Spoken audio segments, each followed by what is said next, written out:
What is good, everyone? Today I have a brand new pickup for you guys, the Adidas Busenitz Vulc RXs, aka the Samba editions.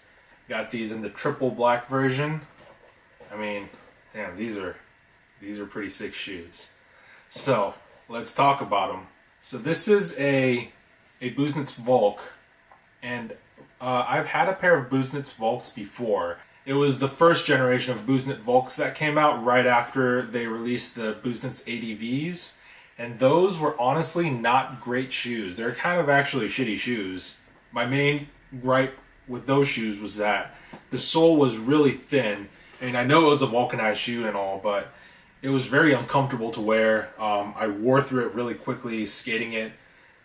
It was uncomfortable to skate in, and it was uncomfortable to walk in. So, I mean, honestly, I was not really looking to get another pair of Busenitz Vulcs, but then I heard that they actually had updated a lot of features on this shoe to make it a little more skatable, a little more comfortable, and obviously a little more stylish. So let's see what they did to it. So starting off with the most obvious thing, you got this kind of like M toe cap. I'm not sure if that's what's called. It's kind of like that gazelle-like toe cap. It's made out of this super buttery suede. The quality of this suede is actually pretty decent. It actually kind of changes colors when I go up and down the grain. Now, I don't actually know if that means it's good suede, but it definitely feels nice. Will it add a lot to the durability? Honestly, no. If anything, that's another seam to kind of blow through if you're skating this. The old Busenitz Vulcs, I think, had a bunch of these aesthetic kind of stitch lines going through the toe box, which actually didn't compromise the integrity of the shoe if you blew through it. But this, I don't know if there's another panel under here, but it could blow through. So just kind of like a potential blowout risk right there. Moving on to the laces. So one thing that I think the old Busenitzes had, and they kept in this shoe, is the depressed lace holes. Now the lace holes, as you can see here, are kind of like lower than the leather surrounding it. It's kind of embedded. So for those of you who have like really deep flicks on your tricks, you know what I'm talking about. You go through laces like crazy. This will hopefully prevent that a little bit. I know like it didn't actually stop me from blowing through my laces, but it did kind of prolong the life of my laces. So that's great that they have that. The tongue is made out of this kind of like mesh material at the bottom so your foot can vent, and a leather material at the top, kind of looking like a soccer cleat, which is definitely like a really nice touch, kind of in line with the whole Samba soccer shoe theme. Speaking of ventilation, we'll move down to the side here. They got some ventilating holes down here on the lateral side and also the medial side. That's kind of like all the ventilation there is. So you got the mesh on the tongue and a couple of holes on each side of your foot. So when I was wearing it, I kind of noticed my foot was getting a little hot, but you know, nothing major. The upper of this shoe is made out of this kind of like synthetic leather. It's a pretty high quality leather. I mean, obviously it's not going to be the best quality like you would see on some of the more higher end shoes, but keeping in mind that this is a skate shoe, you actually don't want that kind of super high-end leather. You're just going to blow right through it. So the synthetic leather is a lot more durable and will last longer. Moving on to the back of the shoe, I think this is probably one of the biggest changes from my old pair of Busenitz Vulcs.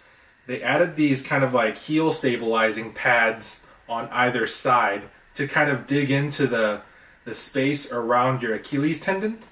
Now this really locks in your heel, so when you're moving around on your board and jumping up and down, the back of the shoe doesn't flop around, and that really helps, I think, with the overall stability of the shoe.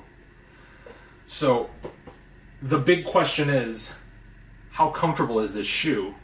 Now, Like I said, the Busenitz Vulc before was a very uncomfortable shoe, and I noticed that in this shoe they replaced the sock liner with something a little better.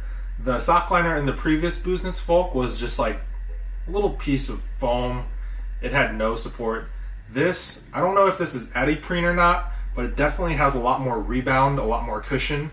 We're not talking ultra cush levels of cushion, but pretty decent levels of cushion. Not super comfortable, but not horrible either. Passable.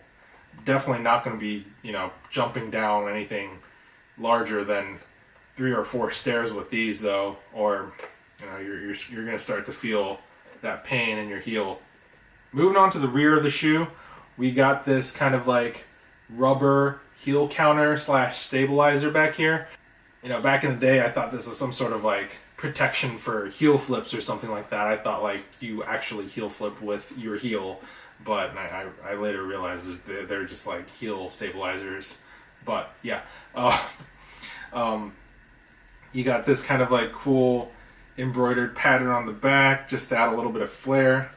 And yeah, that's pretty much it with the upper. So let's talk about the midsole. Well, the midsole is actually just pretty plain. It's a vulcanized shoe. You get decent board feel with it. You're not as close to the board as, let's say, I don't know, like a Vans Era or a Vans Slip-On Pro, but it's not bad. I just took it out, like skated around the block a little bit just to kind of get the feel for it. Popped a couple ollies. It didn't seem that bad at all. So let's move on to the bottom outsole of the shoe. So the Adidas herringbone pattern here is actually a great outsole pattern. It gives you a ton of grip. I don't think I've had any other skate shoes with like more grip than this. Way more grip than Vans waffle soles, that's for sure, or any of the Nike soles that I've skated in. I mean, it was almost to the point where I had too much grip. When I set up before I'm gonna pop anything, I like to do kind of like little like micro adjustments on my board like this, and I was actually having a hard time doing that with this shoe. So yeah, that's kind of like a first world skater problem, I guess. So yeah, all in all, it's a super solid shoe. Looks really dope. I think I might wear this as just kind of like a everyday shoe for a while before I skate it. It'd be kind of a shame with all this like beautiful leather on it. But yeah, you should definitely check it out if you haven't. I think this is pretty much like sitting everywhere, easy to get, no hype on this shoe, but that doesn't mean you should sleep on it. As always, thanks for checking out the video. I'll see you guys in the next one. Peace.